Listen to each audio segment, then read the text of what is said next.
Oh, yes. What's happening, everybody? It is Wednesday night, 10 o'clock Central Time here. We've got in less than 4 days, we've got, well, it's 1, 2, 3 days, less than 4 days, I guess. Yeah, but in 3 days, we've got UFC Vegas 81, which is going to be headlined by Edson Barboza versus Sadiq Yusuff. Featherweight fight, two great strikers, two guys with power. Should be a really fun main event. And we have got 12 fights on this card to talk about. We broke down all these fights last week on Just the Tip with Uncle Weezy. And now it's time to kind of like dig a little bit deeper. We know what the picks are. We know what the available lines are. Let's start talking props. Let's start talking over-unders. Let's start talking prize picks. Let's start talking DraftKings. Let's put some questions together so that I can share my screen with you guys, show you all the data that I have available, and I got the data that's available to answer your questions about these fights. You know, we've got a full prize pick slate already. I looked on Underdog earlier. They don't have anything available yet. As a matter of fact, I will check that out right now. If Underdog has gotten their MMA props up yet for this week, I don't think that they have, but you never know. MMA, they do. They just got some stuff out. So we can talk Underdog. We can talk prize picks. We can talk DraftKings. And then I can show you guys my prop template, which is always available to talk about the over-under lines, how they're priced in comparison to, you know, the implied probability of the line, the benchmark for the division, the finish rates or the under rates or the over rates for every particular prop combined at the UFC level for the two fighters involved, and how that compares not only to the implied probability of the line, but also the benchmark for the division. So ask me any questions that you guys have. I will be here for you guys. And then not only that, UFC 294 just got absolutely blown up, you guys. Let me share my screen with you guys, and then we can talk about what the hell just happened for UFC 294, which is taking place next Saturday in Abu Dhabi. The main event was supposed to be Islam Makhachev versus Charles Oliveira. Now we've got Islam Makhachev versus Alexander Volkanovski on 10 days' notice.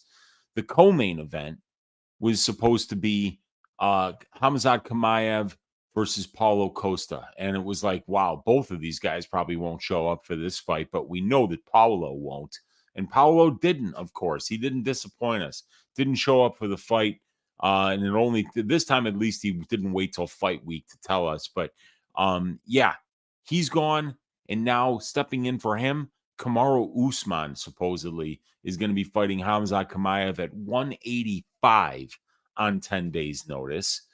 And Ikram Aliskerov was supposed to fight Nasruddin Imavov.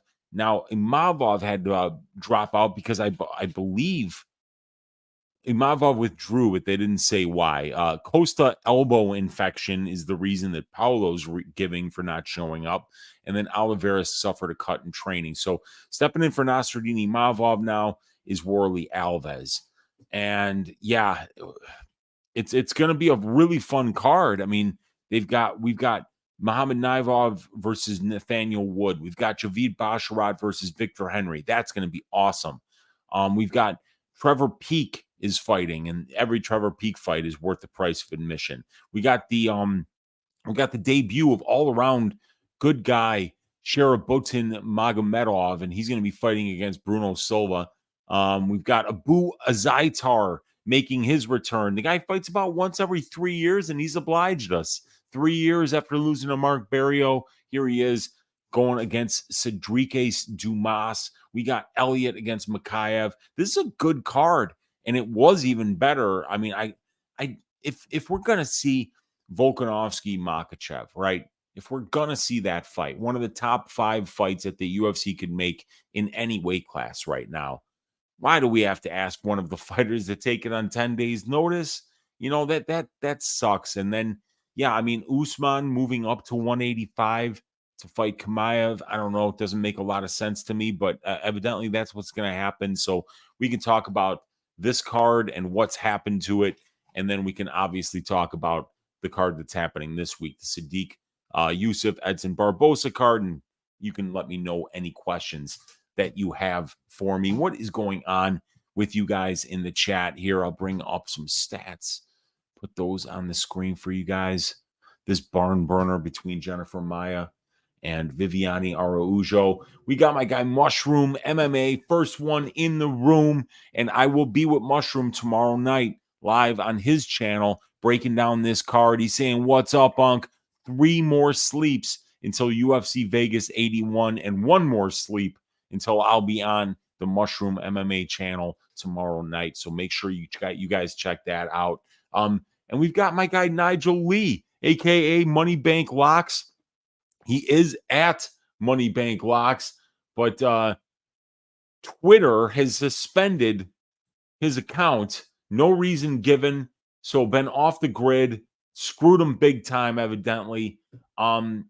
Folks, let's get Uncle Weezy's army behind Nigel Lee, and we've got to get a hold of this guy Elon Musk, who's personally, from what I hear, suspending his account for no reason, just to be a big prick. So we gotta petition Twitter. We gotta get Nigel Lee back on Twitter.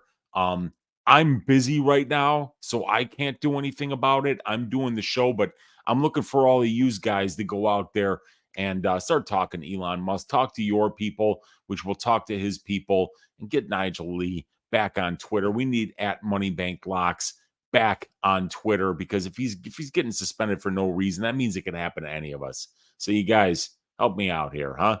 Help Nigel out. Help all of us out by getting this gentleman back on Twitter. We all benefit from it. And we've got my guy Brady, DFS by the numbers, in the house. He's giving us a big hearty oi. What's up, dude? Let me know if you got any questions that I can answer for you about this card. Man, I've got some spots that are sticking out. I'm waiting for the props to open on a lot of these fights. There's definitely some interesting angles this week. I'm already 3 tracked bets deep. I've got a 2-unit bet. I've got a 1-unit bet, and I've got I believe a 1.15 unit bet. So 4.15 units in tracked action so far, but I do see some sprinkles in my future here, and I'm going to be looking at adding some action to that. So looking forward to seeing where the rest of these things open up on sites that aren't bet online, and seeing if there's any long shot stabs or any additional parlays maybe that I could put together for this week. Because, last week we got a lot of parlays smashed with a lot of big, like Murata and Dawson were 2 of my most confident picks. The ass shaving of the week was Drew Dober. I thought I was most confident about him being able to get the job and get it done violently, but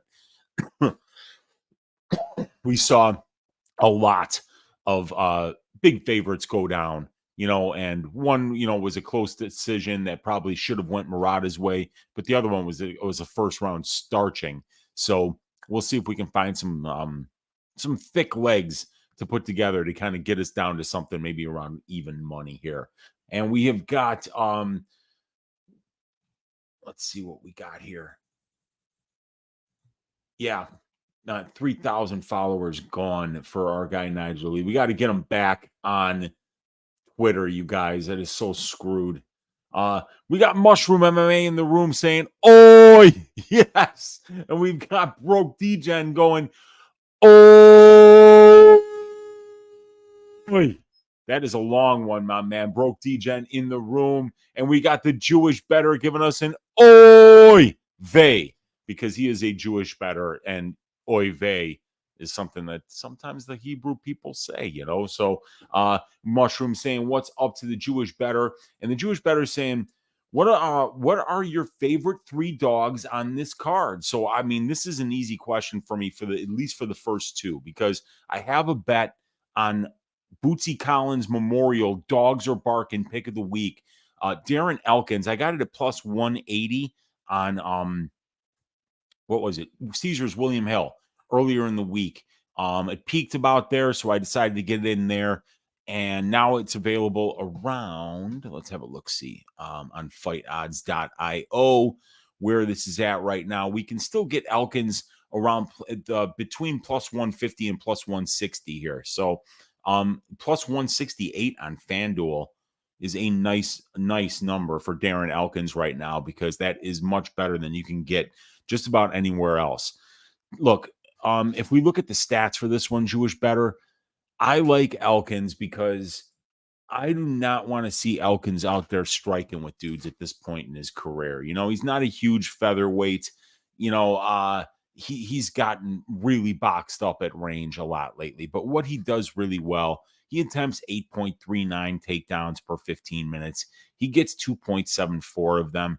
His fights take place over a very large sample size of 21 fights since 2013 at the UFC level.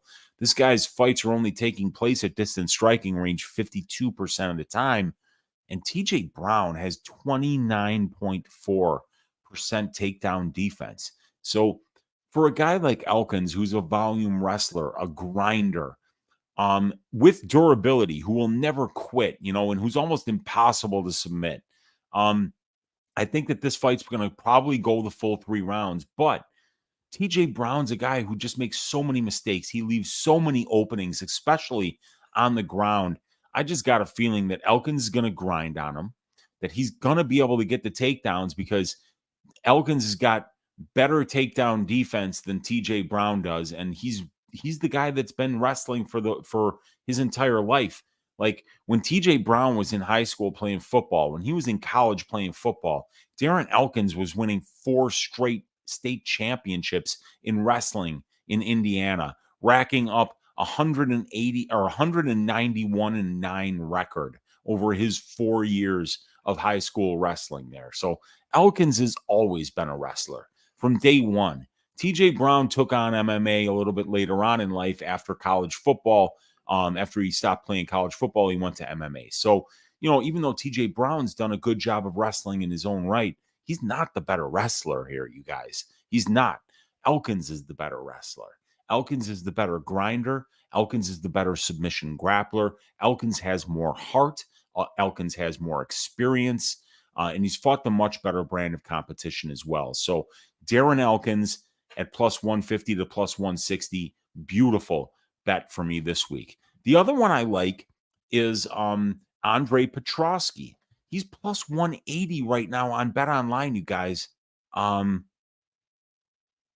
see, where is that line? Still could be had for plus 180 on Bet Online right now, you guys. He is also a phenomenal grappler. And Michel Pereira, I think the one thing that people are missing about this fight is that Michel Pereira is a welterweight. And because he missed weight in that Stephen Thompson fight, and he kind of blew up that card, because that was a pay-per-view card. That was supposed to be a fight that was on the pay-per-view card. By missing weight, he gave Stephen Thompson an out not to take the fight. And Thompson's exactly the type of dude to do that. And he didn't take the fight. He just said, you know what? If you didn't make weight, I'm not fighting. So neither of them got a paycheck. It put a giant hole in the pay-per-view card. And then the UFC told him, you fucked up. You fucked us. So guess what? You're moving up to 185 now. So the difference between 170 and 185 is massive in size. You know, all the other differences in weight classes are 10 pounds. Up until that point, that's the first one where it becomes 15. So Pereira moving up from 170 to 185 is a big deal. And Petroski is going to wrestle him. And we saw that Pereira has not faced any grapplers thus far in the UFC. I mean, we could call Tristan Connolly a grappler, but he's also a featherweight. You know, this guy is going to be fighting this fight at middleweight. So now he's got to go against a guy like Petroski, who is racking up a 54% takedown accuracy at middleweight, out controlling his opponent's 46.8% to 6.47%, winning 88% of the control time positions that his fights have been in. If you look at all these numbers right here, you guys, right? You see Pereira with some good green numbers in here, but look at it's all bright green here for Petroski. He's way above average in every single category for grappling. So even though Pereira is the better striker, even though Pereira's fought the better brand of competition in terms of UFC records and experience, Pereira is going to be the taller guy. He's just as long, and he's a lot more experienced as a professional than Andre Petroski is. It's Petroski who's going to bring a style that we haven't seen Pereira deal with yet, because Pereira's been out there going up against guys like Danny Roberts, who doesn't grapple, Tristan Connolly on short notice, Diego Sanchez is, like he's a 55er who's not taking down a giant like Pereira. Salim Imadaev, Chaos Williams striker, Nico Price striker, Andre Fialho striker, Santiago Ponzinibbio striker. And then for Petroski, he's fighting all grapplers. Mearshart, Brazilian Jiu-Jitsu black belt, submission artist. Wellington Turman, Brazilian Jiu-Jitsu black belt, submission artist. Nick Maximov, D1 college wrestler and BJJ player. Hu Yazong is a bum. And then Michael Gilmore, just a low-level guy. Maybe a little bit more striker than grappler. I'm not exactly sure what he's good at. But he's more of a knockout artist. So not since Michael Gilmore has, Petroski really been out there against a striker. And then before that, we would have to go back to him fighting Brian Battle in the house. Now Battle dismantled him because Petroski gassed out. But we've seen Petroski's conditioning get a lot better lately. He is taking this fight on short notice against a striker. A lot of variance here, but we're getting a big plus money number on Petroski at plus 180. So I'm probably going to be making that bet very soon. The Petroski money line at plus 180. That would be my second favorite dog of the week. My third favorite dog of the week. So we've got, this one is a pick'em, Martinez Giannis. I'm not going to give you Araujo. I do like Edson Barboza at plus 140. I do kind of like Cameron Simon at plus 127. Looks like my camera is unplugged. Just give me a second, guys. I'll get the camera back on. Not Oliveira, not Murat really, but Murat could be a good guy to take as like a second or a third round prop. Alex Sava I like. So the third one could be Alex Sava. It could be Edson Barboza, or it could be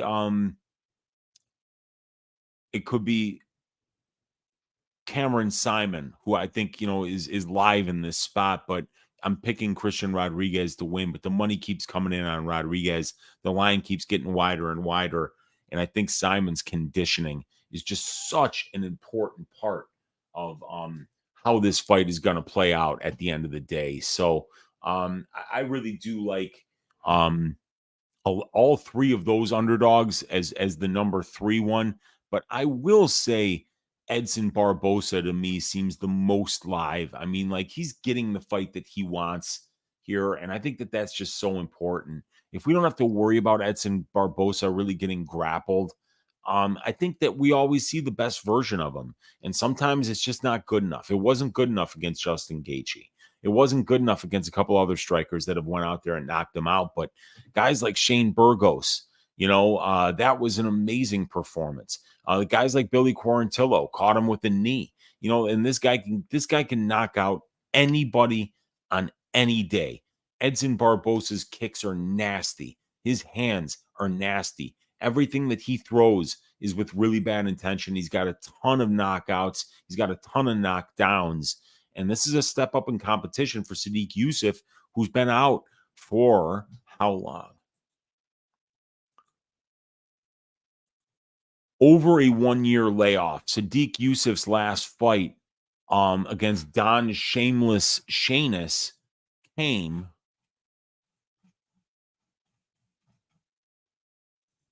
October 1st, 2022. So, it's over a year. So definitely I'm going to go with my number 3. This is a very long answer, Jewish better, but the number 3 is going to be Edson Barboza. Top 3 dogs of the week: Darren Elkins, Andre Petroski, and Edson Barboza. They might all be money line bets for me this week. And my guy Mushroom is talking about, when he says the template of doom, he's talking about this template right here, the prop template, which gives us the analytics here in this line that I have highlighted is, for instance, what you see on the top left of the screen is men's 135-pound 3-round fights.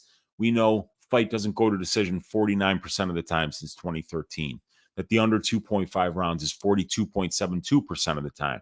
We have every analytic for every possible bet that you can make for unders and overs. We take the betting lines and we convert them into implied probabilities in this line. And then in this line here, we take the price of the line and then we subtract we take the divisional benchmark and we subtract the price of the line to determine whether we're overpriced or underpriced according to the benchmark. Then we take in line 17, we take Christian Rodriguez's stats for every particular bet that you can make and how many times he's went over and under those numbers. Same thing for Simon. Then we add it together in this line, and then we combine this percentage here to the implied probability of the line here. And then we also compare that percentage to the divisional benchmark. And then we've got in this line, and this line, those three lines are the UFC data comparisons that we have for the available benchmarks. We can compare them all together, and it is doomed for the bookies, you guys. This is where, I mean, when you see where I do my best bets on Bet MMA Tips, it's always the props. And where I'm always doing the best on props is with these over-unders, because this product, the prop template, which is available on my Patreon, puts all the stats, all the analytics in one place, and it really lets you know red ones are overpriced, you know. So we know that the bookies are shading towards non-violence on this fight, you know, and then you can see these colors here just to determine whether we're overpaying or underpaying on a line. For instance, this column F, right, is showing a trifecta bet. Now, I don't like it, and I won't be betting it because I think there's a little bit of data inside of what's being shown here that's important, and that's that one of three fights for Rodriguez is finished in round one, and one of three for Simon as well. But they're both against bums. Simon beat Terrence Mitchell. Christian Rodriguez beat Josh Weems. So if you throw out those fights, no fights, you know, against legitimate opponents ended in round one. But it's still showing you that this is a 22% price on the line. These fights go under one round 22.8% of the time, so it's underpriced according to that. And then 33% of their 6 combined UFC fights have finished in round one, so we're underpriced by 11.11% and 10.53% there. So that we add up all three of those, and we've got a trifecta bet for fight doesn't start round 2 at plus 350. But I won't be betting it, like I said, because I don't think these guys are going to finish each other. And we got Jewish Better saying, what's up to Mushroom? We've got Nigel Lee saying, Arena is my dog of the day. Smashed Marquez last night at plus 165. Marquez. Who's Marquez? Martinez? No, wouldn't have been Martinez at plus 165.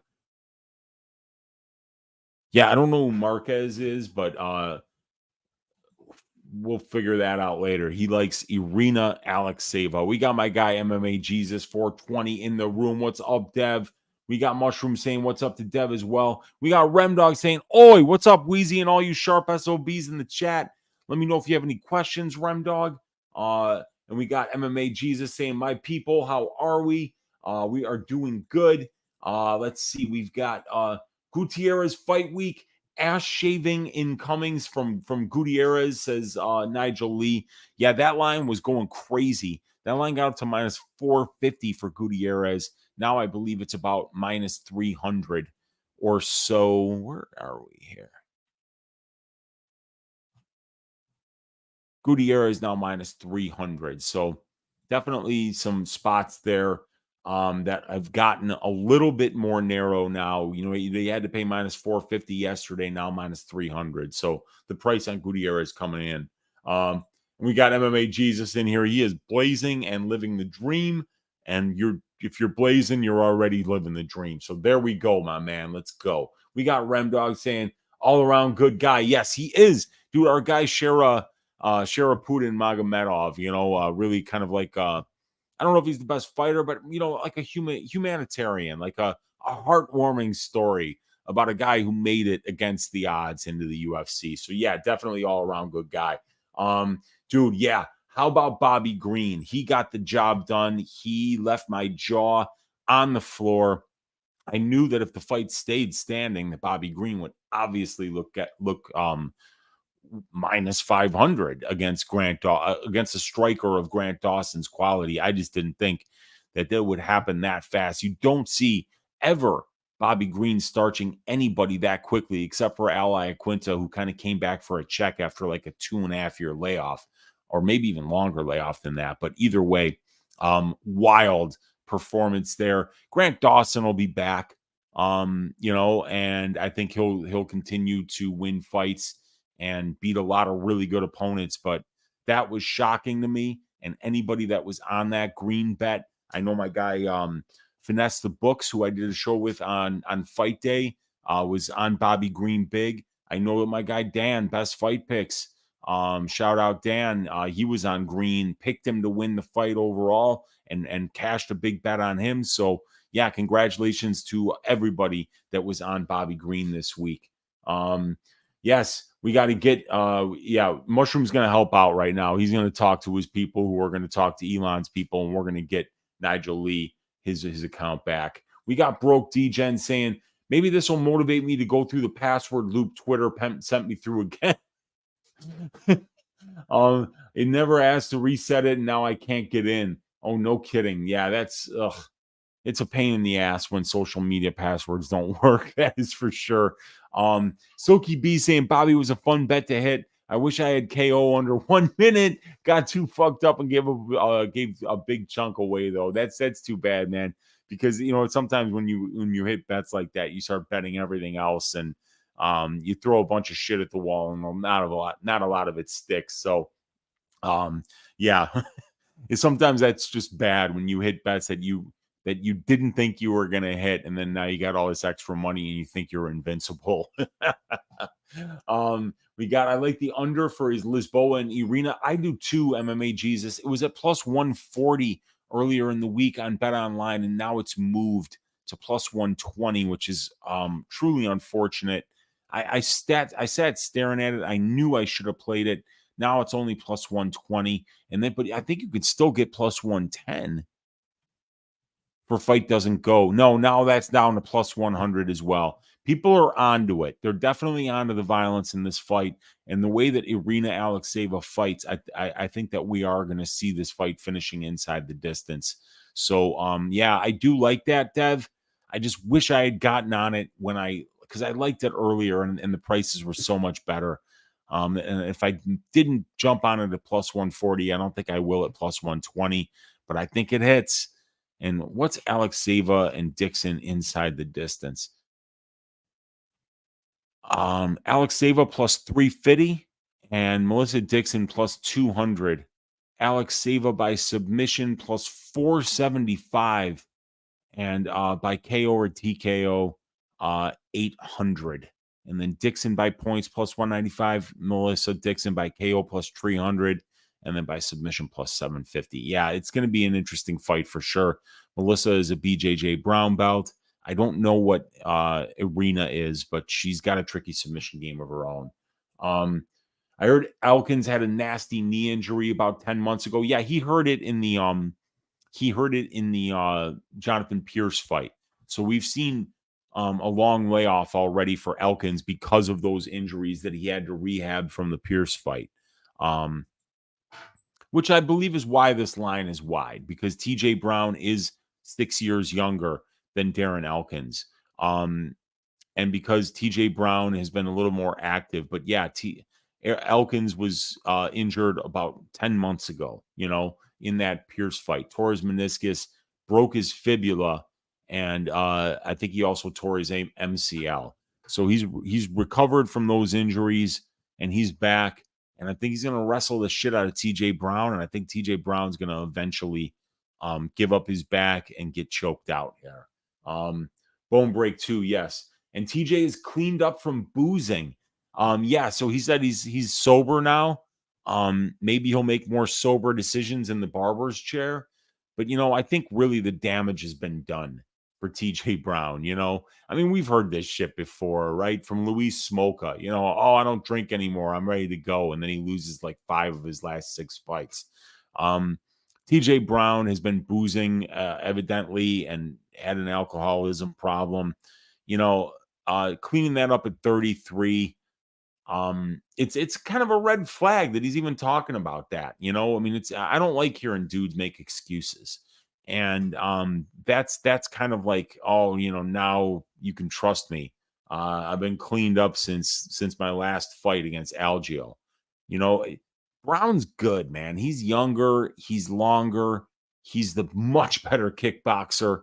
Even though he's not phenomenal or anything like that, he's still a lot more talented on the feet than Darren Elkins is. It's just that, I don't trust this guy. He's got 10 losses in his career, and a lot of them came before the UFC. He's got 6 losses on the regional scene, against not great competition. So, yeah, dude, I don't even think he won that Kai Kamaka fight. He could be 16-11.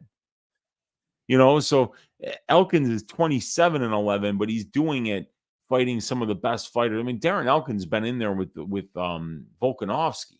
He's been in there with some of the best in this promotion. So yeah, I like Elkins here. But if he can't get this fight to the ground, TJ Brown's gonna style on him. So I get it, man. Elkins is old. He's been through it. He's shop worn. He's injured. It's just that at this number, he's very live. He's very live at this number. Petrosky seems stylistically vulnerable to leg kicks, in my opinion.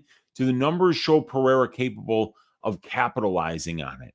So we could always look at that with because we have these statistics available on your Uncle Weezy's Patreon. And if we go to the advanced stats here for Pereira, you can see that these are the leg strike numbers. He's 54 of 58 in his 1, 2, 3, 4, 5, 6, 7, 8 fights. So in 8 fights, he's throwing about between 7 and 8 leg kicks per fight. And if we go to on defense,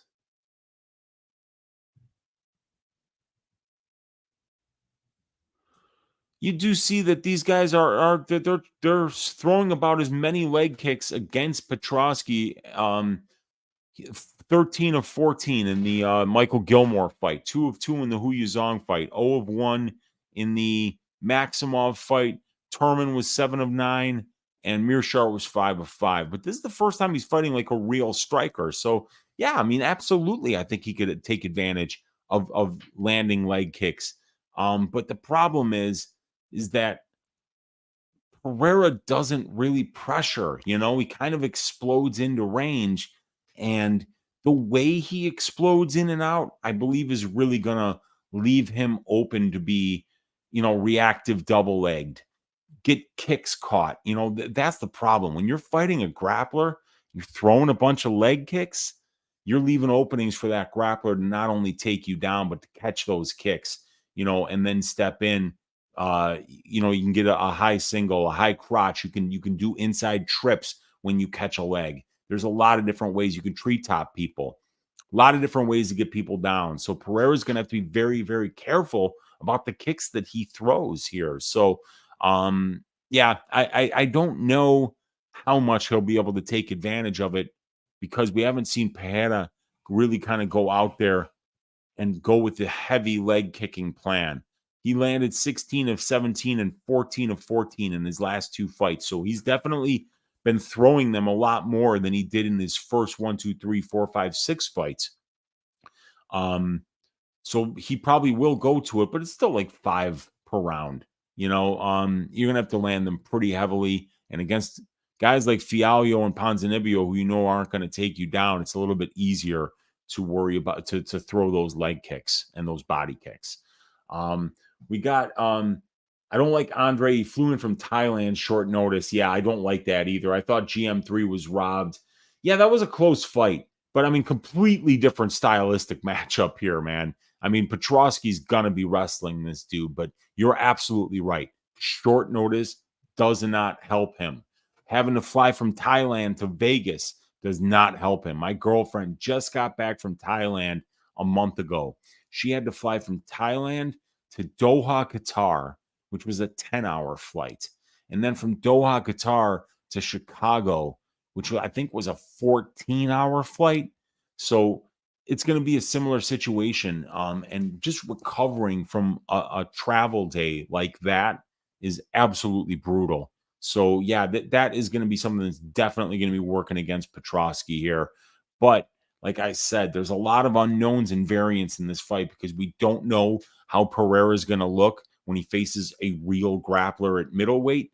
And we don't know how Petrosky is going to look when he faces a dynamic, explosive striker like Pereira. So it's going to be a very interesting fight. But one guy is plus 180 right now, and the other guy's minus 210. So I think that's why I'm on the Petrosky side, because I do see that, yeah, there are some hurdles here for Petrosky. And when you're the one that has to grapple in order to win, that's always, a bit of a red flag because the judges may not score your grappling at all. It happens all the time.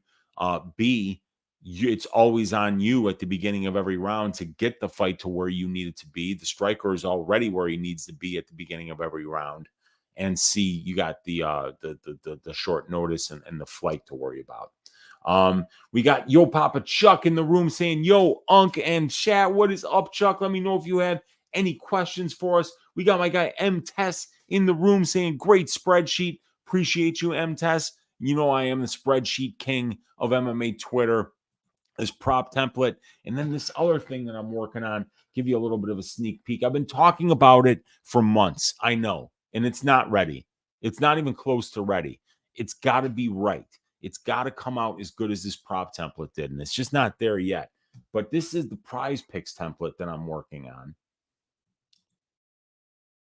And we've got it up on the screen here. So I'm looking at Emily Ducote versus Ashley Yoder. And what we have here is the prop total. So we know that right now the prize picks significant strike total. Now, this is just for significant strikes here. 75.5 for Emily Ducote, right? Emily Ducote has had 3 UFC fights. 2 of her 3 fights, she's went over 75.5 significant strikes. Ashley Yoder has had 10 UFC fights. And in those 10 fights, she's allowed more than 75.5 significant strikes only 3 times. So if you add that up, that's 5 of 13, or 38.46% of their combined 13 UFC fights have they went over 75.5 prize picks or 75.5 significant strikes landed. So we know that that's 11.5% below the threshold where you need like a 50-50 chance to win a prize picks play. These divisional expected values are going to give us the number where we're gonna feed 75.5 into my prize picks analytics spreadsheet, which I will bring up. Okay, it's not. Oh yeah, there it is.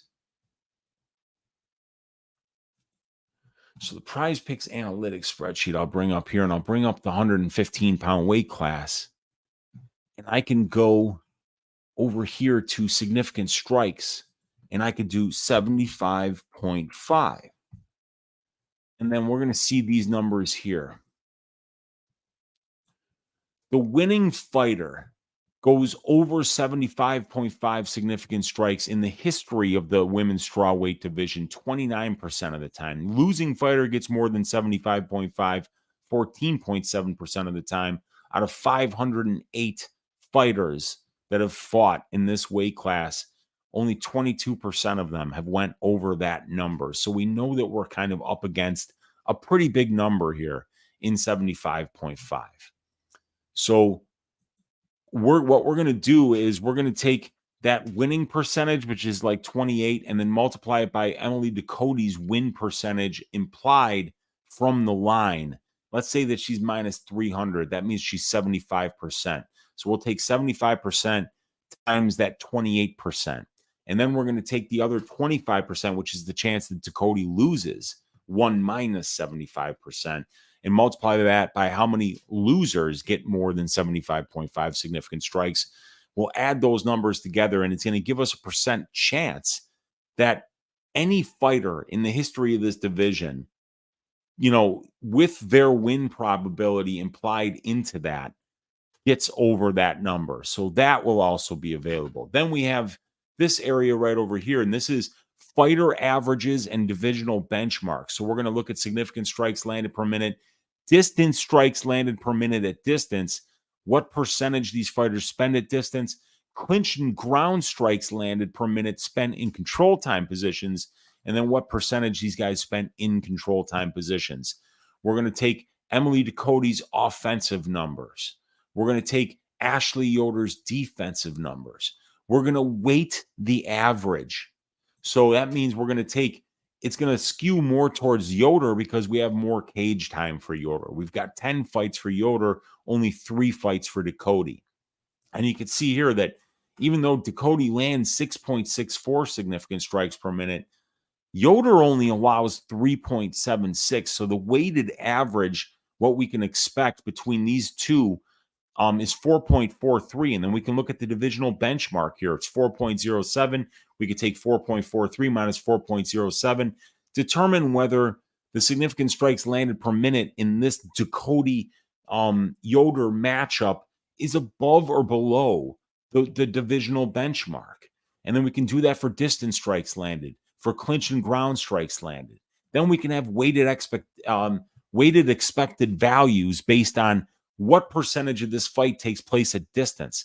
90% distance, 75% distance, 50% distance. So if we have a stylistic read on the fight, we can say, well, I think that Yoder is going to wrestle the shit out of Ducote here. So maybe I expect this fight to take place at 50% at distance striking range and 50% in control time positions. And then we can know the fighter expectations at 90, 75, 50, 25, and 10% distance. And then what the division does as a whole, if the numbers were to go at those particular percentages and how they compare to that. We can take some divisional benchmarks here. Significant strikes per fight. The winner gets 57.37. The loser gets 40.18. The average amount of significant strikes landed by any strawweight fighter in any strawweight fight that's scheduled for 3 rounds is 48.78. And we've got all this analytics, all this in one place, and we're going to be able to use it to be able to crush these significant strike props in Prize Picks and in Underdog. And then we're also going to have a template like this for takedowns. We're also going to have a template like this for fantasy score. So this is what I'm working on behind the scenes to add to the prop template. We're going to do content based on the prop template for over-unders, and then based on this for significant strikes, for takedowns, and for fantasy score. And we're going to make that a pay-per-view show so that we can share this data that I've spent so much time compiling and curating in order to put it to use to find these spots that we can wind up really making a lot of plus EV plays in Underdog and in Prize Picks. We got Kyle Kelly in the room. Yo, Unc, how easy will Khamzat shave the ass of Usman? What's your quick cap and prediction of that fight? Love the stuff as always. Most underappreciated guy in the business. I appreciate you, Kelly, for saying that. I appreciate the kind words. Yeah, I love Khamzat here, obviously. Usman taking the fight on short notice and having to go to Dubai is narrative-wise just an absolute nightmare. He's got to do that in the next 10 days and make 185, which he's probably, I don't know what he walks around at, but I'm sure it's probably not 175, 180, right? I mean, he probably walks around 200, 210 pounds, So, yeah, I mean, I really got to go with Khamzat here. His wrestling is phenomenal, and I think his striking is better than Kamaru's as well. So, yeah, I like Khamzat. I think he absolutely gets the job done, and I really do think that he's going to make it look pretty easy here. All the credit in the world to Kamaru Usman for taking this fight. He's probably going to make a pile of money for doing so. But up a weight class on short notice, he looked checked out in the Edwards rematch. Yeah, man, I don't like the spot for him at all, Kelly. I do think that Khamzat shaves his ass. We got Jorge saying, "Oi, what up, Uncle Weezy? The real question is, does Christian get a takedown?" Yes, I do. As a matter of fact, on the DraftKings show earlier today, me and Brady and Gordo on Pub Sports Radio, we did our prize picks plays, and I think that Brady's was over 0.5 takedowns for Christian Rodriguez. And here's why Brady made that pick. I'm going to speak for Brady right now. I will show you the stats too. So Christian Rodriguez has only attempted 5 takedowns in 3 fights, so he's not a particularly active wrestler. But Cameron Simon is showing 45% takedown defense. He's been taken down 6 times in 3 fights. So Rodriguez, not the best wrestler, but he might choose to make this a grappling contest because Cameron throws so much volume on the feet. I think Christian is comfortable wherever the fight goes, but in this case, the conditioning of Simon, his ability to be able to push that pace on the feet relies on him being on the feet. So I can absolutely see Christian Rodriguez getting 1 takedown here. If we go to the takedown prop, see that 0.5. I really do like that over 0.5 takedowns. I think he is going to get 1 takedown in this fight, and that's because Cameron Simon just doesn't have the best takedown defense. He's got a great get-up game and a great grappling game and an ability to be able to reverse position, but he really doesn't seem to mind if he gets taken down. It doesn't really seem to bother him. And we got MMA Jesus saying he picked both Sean's and Bobby. Yeah, that's awesome, dude. I know you were on Strickland. And I know that you were on Bobby Green as well.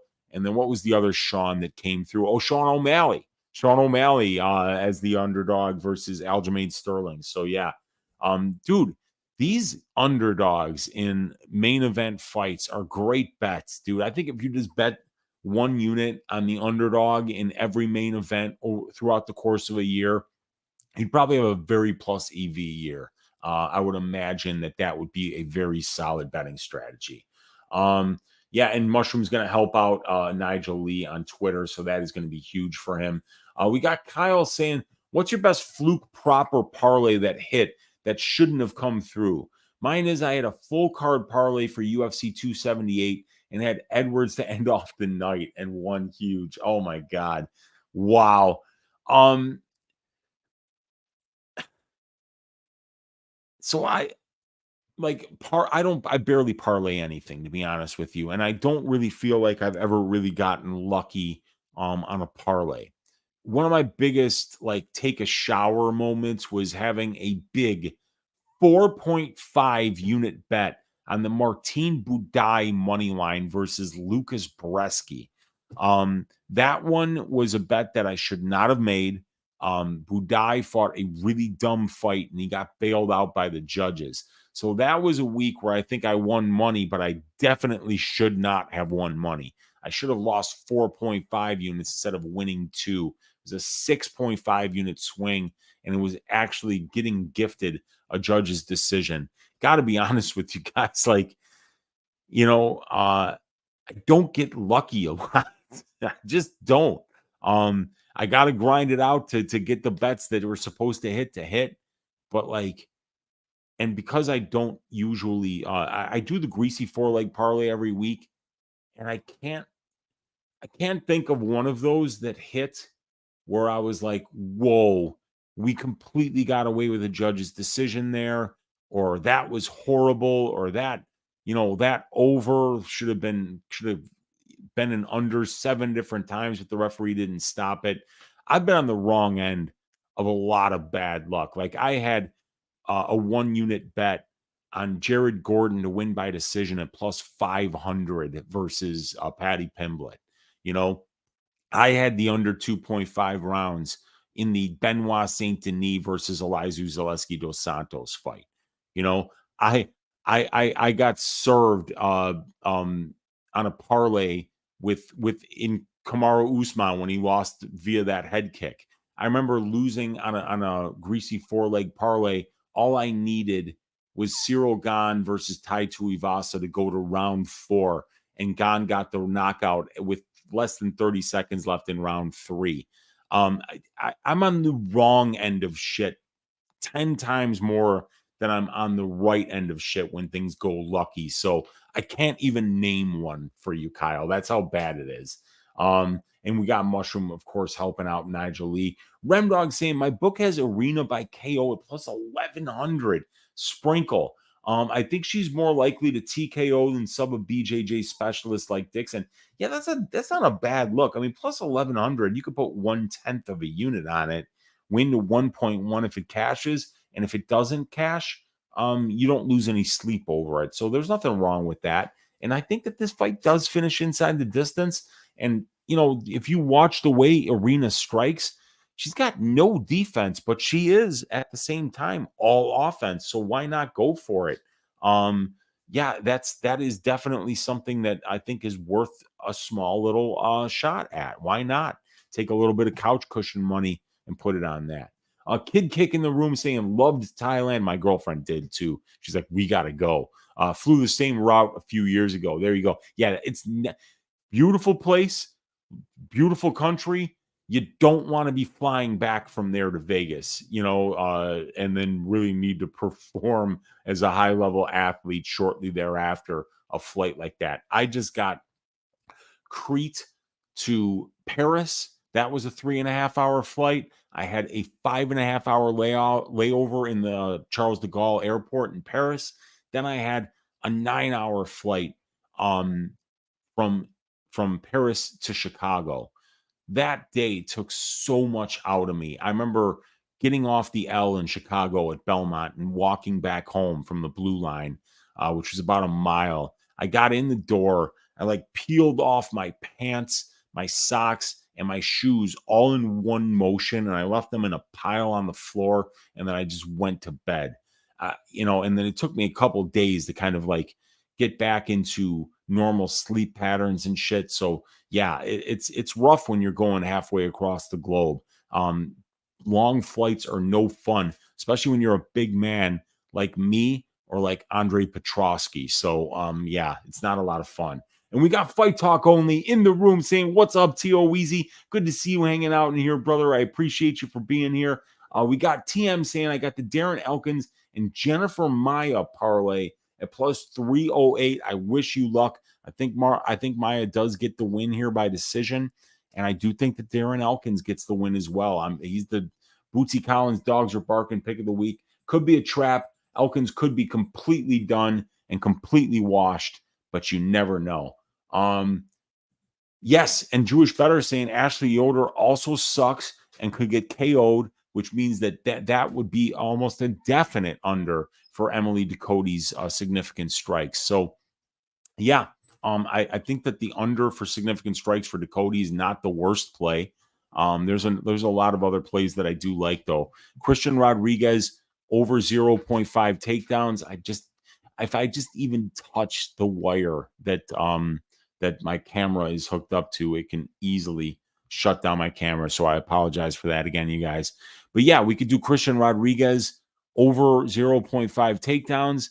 And we can also do for fight time, I like Michelle Pereira over 12.5 minutes. And that's because of this on the prop template. If you look at the over 2.5, which is one of my favorite bets for the week, you guys. And it's still, even though it's minus 105 now, it's still a phenomenal bet. 51% implied probability at minus 105. But these fights go over 2.5%, 47% of the time. So we're only overpaying by 3.86% when we compare those numbers. However, Petrosky's been over 2.5 rounds, 4 of his 5 UFC fights. I mean, like, he's gotten some finishes. But hang on, there we go. He's gotten some finishes, but they come late in fights. Against Hu Yazong was late. Against Michael Gilmore was late. Pereira's been over 2.5 rounds in 7 of his 8 UFC fights. So 13 UFC fights combined for these two guys that have been scheduled for 3 rounds. 84% of those combined fights are going over 2.5 rounds, and we're only paying 51% on the implied probability of the line. I bet it for 2 weeks, for 2 units earlier in the week at plus 150, which is a 40% implied probability. So I made a 2-unit bet. I was even saying to myself at the time, I'm like, you should be betting 5 units on this because this line is so off. Like, look at this. This is the value that the prop template gives you. When you see that plus 150 line and you see that it's underpriced by 7.36% when you compare the price of the line at 40%, knowing 47% of middleweight fights go over 2.5 rounds. We're underpriced according to that metric. When we compare 84.62% to 40%, the price of the line, we're getting an 44.62% underpricing of that line according to that particular metric, which says 84.62% of their 13 combined UFC fights have went over that number. And these guys are going over 2.5 rounds at a 37.26% clip, better than what the division does at 47.36%. So this was one of the easiest bets ever. But even at minus 105, you're only overpaying by about 4% here, but you're also overpaying by 2.92% on the over or on the under at minus 125. So the vig is in both lines there, but you're still getting this fat 84% number here of fights going over 2.5 rounds. So yeah, love that as a second leg. So that's a pretty good prize picks play there, a 2-legger to get you a 3-to-1 payout. So that's a good one. Mushroom in the room saying Hamzat smash. Yeah, I completely agree. Real Fight Pig saying, what's up to Mushroom MMA? Good to be here, Uncle Weezy says. Real Fight Pigs, it's good to have you here, my man. Mushroom saying, Real Fight Pigs, good evening, brother. Fight talk only. What's up, brother? So, yeah, you guys, the project for me right now is to kind of figure out how I want to display all this data on the same page. I want this to be a comparison area here that you use to determine the prize picks, underdog, and bet online significant strike props and how they're priced against the fighters' UFC histories. This is a great place to see how the division as a whole, using the stats that I can compile with the win percentage of the fighter in question here with Ducote, how many fighters would get over that number using that divisional expected value, have all of the analytics for the division and for the fighters in one place and compare them to each other. Have a area where you could hypothetically say, well, what if the fight is in control time positions 75% of the time? How does that play into the under or the over for significant strikes? And then also all the benchmarks in one place: winner, loser, average, and then we could do per minute, per fight, and per 15 minutes. For all these different analytics.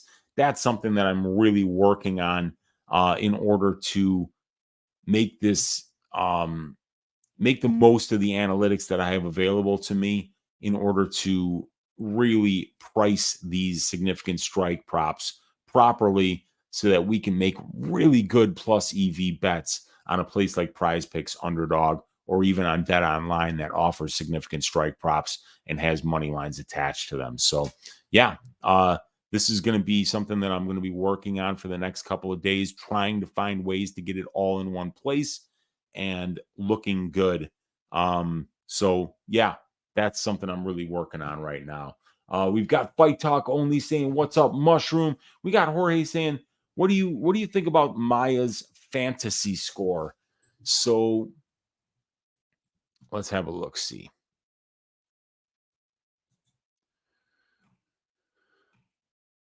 Jennifer Maya, 78.5 points. So this is another thing that's offered on my statistics package. We can go to the advanced stats here, and we can go to Jennifer Maya, right? So here we've got Jennifer Maia. But if you scroll to the right, you can see PFS scoring. Fighter A is Jennifer Maia. Fighter B is Jennifer Maia's opponents. All right. We've got DraftKings, we've got FanDuel, we've got Prize Picks, and we've got Underdog. So, Prize Picks, 78.5 points. You can go into the advanced stats here. You can see that she scored 91. She scored 78. She scored 100. She scored 74.77. But that's not enough, is it? 78.5 is what we're looking. So we're looking for, 78.5 or more. And damn it. Sorry, you guys. There we go. So she's only attained that total 3 different times. As a matter of fact, 78 isn't even quite enough, right? 78.5, and we've got 78.3. So she's actually fallen short of that mark. I'm sorry, that's DraftKings. I'm so sorry. All right. So 110, 85. We've got an 81. Is that going to work? 81 is good enough. 96 is good enough. So 4 of her 1, 2, 3, 4, 5, 7. So 4 of her 11 fights, she's gotten more than that many. Here, Prize Picks, Emily Ducote, or I'm sorry, her opponent, Araujo, has allowed more than that once, twice, 3 times, 4 times. So,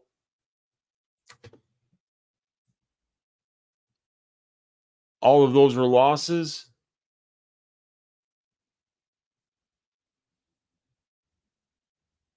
Yes. Basically, for every single loss that she has, to Hebas, to Grasso, to Chikagian, and to Jessica I, in all those fights, 90, 135, 102, and 93. So in every Viviane Araujo loss, she's scored more than that many points. Let's see how many times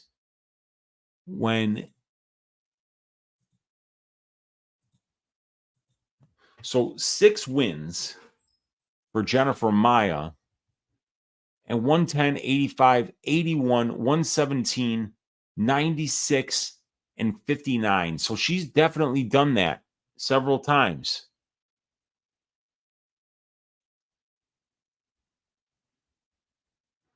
I mean, I think it's a pretty good look. I mean, Maia's pretty high volume. Araujo definitely absorbs a lot of strikes. And in Prize Picks, you really want the fight to be on the feet more than you want it to be in control time positions. And if you look here, Maia 66% of the time, Viviane 72% of the time. Yeah, I think it's a pretty good look, man. I think Maia over fantasy score 78.5 points is a pretty solid look here. I think that's the over is the way that you want to go for that fight.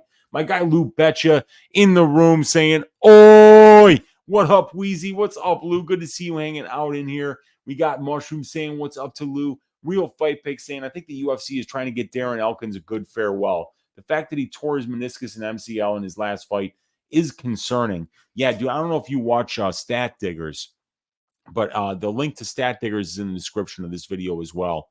On Stat Diggers, Brady, my co-host, he's the host. I'm kind of like the co-host.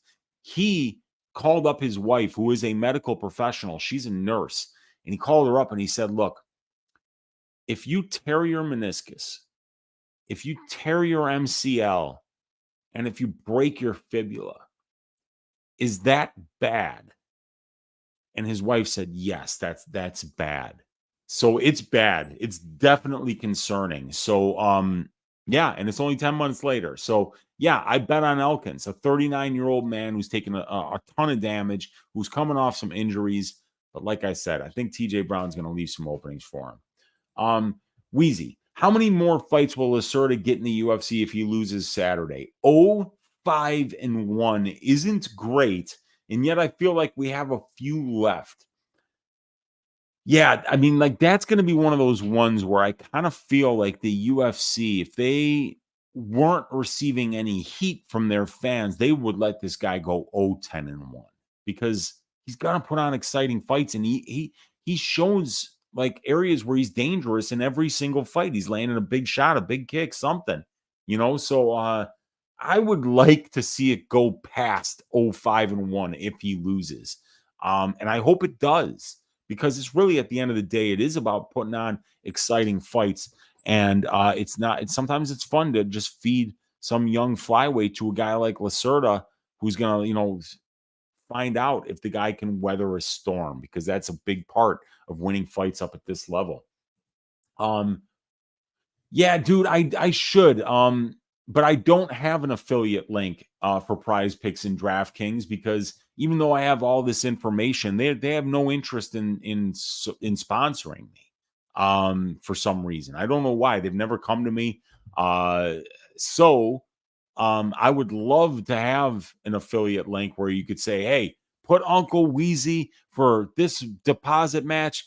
But yeah, these guys, they don't particularly want to do business with me. I don't know why, but if they don't want to do business with me, I'll do business with you guys and I'll just sell my analytics and modeling to you guys and we can together we can tear these guys a whole new one. But yeah, if they do want to come to me, I'm going to be providing content going forward for people who want to, this is a niche market that people aren't providing content for, and I am building right now the ability to be able to produce that content with my analytics, but I have to be able to visually display the information in a way that's going to be able to be useful to you guys, where it's not just me looking at my data and I know where everything is so I can decipher it. It has to be in a way that's easily decipherable by you. And the creative process to make that happen is going way slower than I would like, but I still will get it done. I promise. EQ in the room saying, "Oi!" Yes, what's up, EQ? Fight Talk only saying what's up to Lou. Lou saying, "What up, missed you NFLing." Yeah, NFLing, Lou Betcha, NFL Bell with our guy Wiz.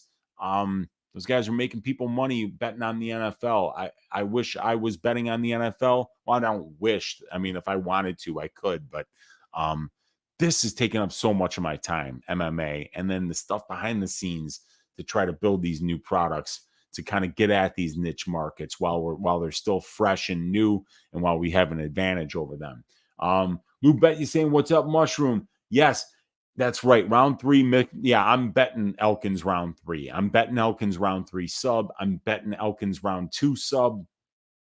And I've already got one unit on Elkins's money line. So yeah, man.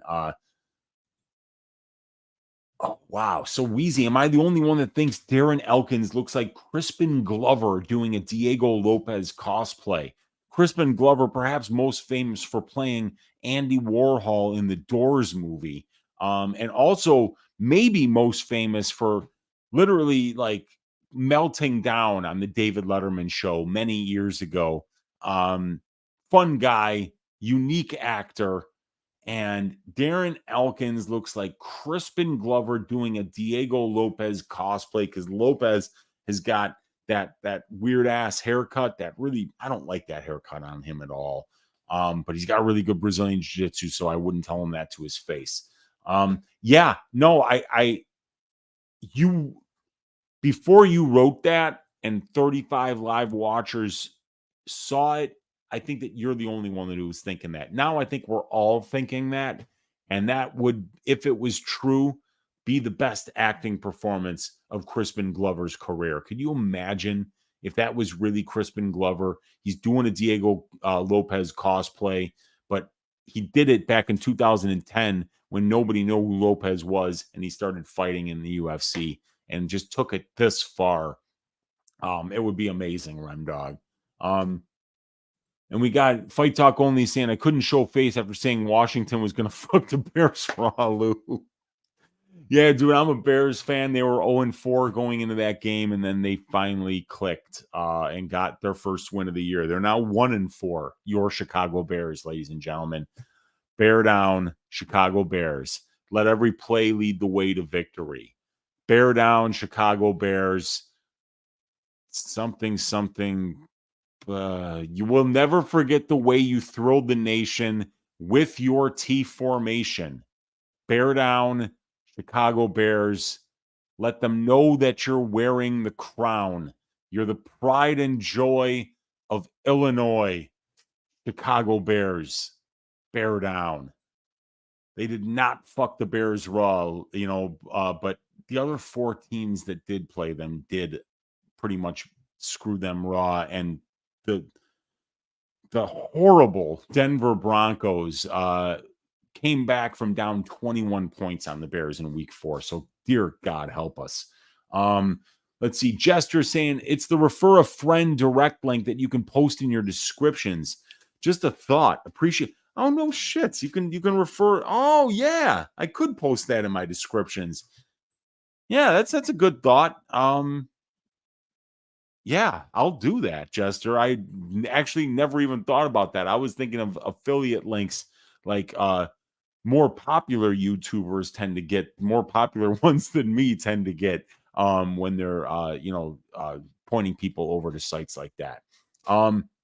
We've got Fight Talk Only saying, Uncle Weezy, what's Usman's path to victory? No way. Hamzat makes it look easy, right? Yeah, I think that I think Hamzat does make it look easy. I don't know what Usman's path to victory here. Like I said, I don't even think he's the better boxer. I think Hamzat's going to have more power. He's definitely going to be taller and longer than Kamaru. And, he was training already. I mean, maybe he wasn't training, though, because they did tell him that he was going to be fighting Paulo Costa. And he was probably like, well, that dude isn't showing up. I'm just going to pretend like I'm training and then look surprised when they say, oh, sorry, dude, Paulo pulled out and we can't find you a replacement because nobody's stupid enough to take a Hamzat Chimaev fight on short notice in Abu Dhabi. In steps Kamaru Usman. Yeah, I don't know. Maybe Usman's got something up his sleeve here, man. Maybe the second Edwards fight where he just looked completely checked out. Maybe that was just a fluke, and maybe he's back and ready to keep going, but I highly doubt it. I think Hamzat does make it look easy. Gomez versus Hill in Brazil. Wow. Denise Gomez versus Angela Hill in Brazil. Angela Hill is one of the most. So I would be betting Angela Hill there. I know that I can count on Angela Hill's durability. That's the one thing that you can always, always, always count on for Angela Hill is the fact that she's incredibly durable. She's got great conditioning, great output. Gomez is hot right now. And she's knocking hoes out. She's just sleeping hoes and making it look easy. She's mean. She hits hard. She's tough. But God, when you watch the tape on her, she's awful. She's awful. I mean, she's got no technical. She's not clean. She's not crisp. She's not technical on the feet. She's a brawler who's catching girls. And Angela Hill's been in there with the best, been hit the hardest out of anybody in this division, and she always makes it through there. So I feel like I could count on Hill's durability to not get slept. And I think that if the fight does go the full 15 minutes, Hill will be the one winning the minutes. She's more technical. She's more experienced. She's fought the better brand of competition. So I would probably bet Hill, and I'll bet I'll get her at a fat plus number because of how good Gomez has looked lately. Super excited for the Giannis Martinez fight. Let the boxing commence. Yeah, that's going to be a really fun one. EQ, bear down. Damn right. The Bears. Let's go. Jester, Bears pointing down. Yeah, they're not looking good lately, but you guys, I'm telling you right now, they're going to go 12-4. There's 11 more wins on the horizon here. Justin Fields is going to click. DJ Moore is going to have a 3,000-yard receiving season this year. And they're going to use that three-back system, which two of them are hurt right now, to kind of rotate the running plays. And the Bears, it's going to be better than the 85 defense. This defense for the Bears, they're absolutely going to get the job done. That head kick changed Usman. He's in the back seat now. UFC using him to build others. Yeah, I agree. And when you get to that point where you're no longer the champion and they have to pay you a pile of money just to show up to fight, they got to use you as an asset. And then they're going to be using you for them to build the future prospects, which are going to bring in a ton of money. They're going to be feeding you to them so that they can make their names off of you. And that is exactly what they are doing. Prince of Mischief, I couldn't agree more. Nigel Lee saying, at Uncle Weezy, you DFS as well as anyone in the chat. Yeah, man, I appreciate you, dude. Yeah, I mean, like I say, I've got all these stats, but I'm a one-man operation over here. So I'm still trying to figure out how to put all this shit together, how to make it look good for you guys. And then we're going to have a product that'll really be worth a ton of money and will really give edges in these prop markets, which are niche right now, but they won't be niche for long after I blow them wide open for everybody that watches these shows. So really, guys, I appreciate you joining me, asking questions. It's always good to be here for you guys. And I like to make myself accessible. I am one of the smaller YouTubers out there. So it's always good to come here on a Wednesday night and make myself accessible because you guys can just freely ask questions in the chat. I appreciate you guys. Do me a favor. Hit that thumbs up. Hit that subscribe if you haven't already. Leave me a comment down below. Let me know if you've got any lock plays for this week. Let me know if you got any parlays that you're putting together. Let me know if you got any prize picks or underdog plays that you like. And that helps me with the algorithm. And it helps me do just that extra 25 cents a week or whatever it is I'll be getting from YouTube for doing this. I'm basically showing up for free. So I appreciate you guys showing up for free and asking me questions. Nigel Lee saying I'm the best in the biz. I appreciate you, my man. Surprise Petrosky is the underdog. What makes Pereira a favorite? I'm going to be betting Petrosky at plus 180 as soon as I get off this stream. We talked about it earlier in the show, Prince of Mischief. Go back and check it out. Yeah, I'm definitely on Petrosky here.